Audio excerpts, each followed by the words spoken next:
জাগোবাহে তিস্তা বাঁচাও স্লোগানে তিস্তা নদীর পানির ন্যায্য হিস্যা এবং তিস্তা মেগা প্রকল্প বাস্তবায়নের দাবিতে কুড়িগ্রামের রাজারহাট উপজেলার বুড়িরহাটে জনতা সমাবেশ অনুষ্ঠিত হচ্ছে। তিস্তা পাড় থেকে যুক্ত হচ্ছেন আমাদের কুড়িগ্রাম প্রতিনিধি মনোয়ার হোসেন লিটন। লিটন, কি অবস্থা সেখানে? আপনার মাধ্যমে বিস্তারিত জানতে চাই। ধন্যবাদ জাকিয়া। তিস্তার পানির ন্যায্য হিস্যা এবং তিস্তা মহাপরিকল্পনা বাস্তবায়নে যে দীর্ঘদিন ধরে একটা ধোঁয়াশা, সে ধোঁয়াশার বাস্তবায়ন না হওয়ার কারণে তিস্তা পাড়ের মানুষের দুঃখ দুর্দশা দিন দিন কিন্তু বেড়েই চলেছে। বিশেষভাবে আমি এখন যেখানে দাঁড়িয়েছি এটা হচ্ছে কুড়িগ্রাম জেলার রাজারহাট উপজেলার বুড়িরহাট এলাকা। এখানকার কিন্তু এই রাজারহাট উপজেলার বিদ্যানন্দ এবং সেই সঙ্গে ঘড়িয়ালডাঙ্গা ইউনিয়নের বেশ কিছু এলাকা গত ৩ বছরের মধ্যে প্রায় ১,০০০ পরিবার নদীগর্ভে বিলীন হয়েছে স্থাপনা এবং অন্যান্য ফসলি জমি। এসব জিনিস দিন দিন যাচ্ছে, কিন্তু এই তিস্তা পাড়ের মানুষের দুঃখ দুর্দশা দূর হচ্ছে না। বিশেষ করে এখানকার মানুষ যেটা বলছে, বিগত সরকার এই তিস্তা মহাপরিকল্পনার ব্যাপারে মোটেও তারা কোনো পদক্ষেপ গ্রহণ করেনি। কেননা গত সরকার ভারত সরকারের কাছে তারা কিন্তু ন্যাতুজানু অবস্থায় চলেছিল, অর্থাৎ ভারতকে তারা এই ভয় করে চলেছিল বিধায় এই পরিকল্পনা বাস্তবায়নে তেমন কোনো পদক্ষেপ গ্রহণ হয়নি।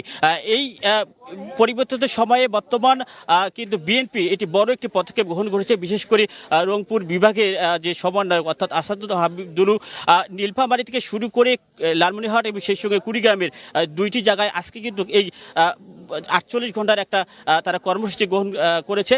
এটা একটা বড় ধরনের কর্মসূচি, কেননা বিগত যতগুলি তিস্তার নিয়ে কর্মসূচি হয়েছে, এত বড় কর্মসূচি আমরা এর আগে কখনো দেখিনি। ছোট ছোট সংগঠনগুলি, অন্যান্য রাজনৈতিক দলগুলি তারা কিন্তু ছোট ছোট বেশ কিছু কর্মসূচি দিলেও এই ৪৮ ঘন্টার কর্মসূচিতে কিন্তু খুব বিশাল।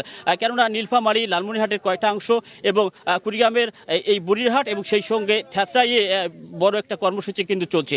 এখানকার মানুষ যেটা বলছে যে দীর্ঘদিন ধরে দুঃখ দুর্দশা দূর হচ্ছে না। কেননা আসলে এখানকার মানুষ এই এখন কিন্তু এই নদীতে পানি নেই, একেবারে শুকনো। এখানকার মানে মরুভূমির মতো একটা অবস্থা।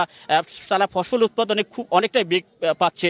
অপরদিকে সামান্য একটি বৃষ্টি হলে বা ভারত হঠাৎ করে পানি ছেড়ে দেওয়ার কারণে এখানে কিন্তু লোকালয়ে পানি চলে যায়, বড় একটা বন্যার তৈরি হয় এবং যেটা হয় প্রচুর ভাঙনের কিন্তু শিকার হচ্ছে এখানকার মানুষ। তো আজকের এই সম্মেলন, এই যে একটা পরিস্থিতি, এটা কিন্তু খুব বিশাল একটা পরিস্থিতি। কেননা আমরা দেখছি সকাল থেকে এখানে প্রায় ৫০,০০০ মানুষের রান্না হচ্ছে, এমনটাই কিন্তু জানিয়েছে এখানকার যারা সমন্বয়ক। এবং এখানে দূর দূরান্ত থেকে বিএনপির নেতাকর্মীরা থেকে শুরু করে তিস্তা পাড়ের সকল মানুষ কিন্তু উপস্থিত হবে। আজকে সারাদিন এই কর্মসূচি চলবে এবং আগামীকাল কিন্তু এই কর্মসূচি চলবে, সেটি কিন্তু জানিয়েছি। অর্থাৎ বলা চলে এই তিস্তা মহাপরিকল্পনা এবং তিস্তা বাঁচাও প্রকল্পের এই যে সম্মেলন, এই যে অবস্থা, এটি কিন্তু খুব বড় ধরনের একটা কর্মসূচি এবং এই কর্মসূচির মধ্য দিয়ে এর একটা বড় ধরনের সমাধান আসবে, এটাই কিন্তু আশা করছে এখানকার মানুষ।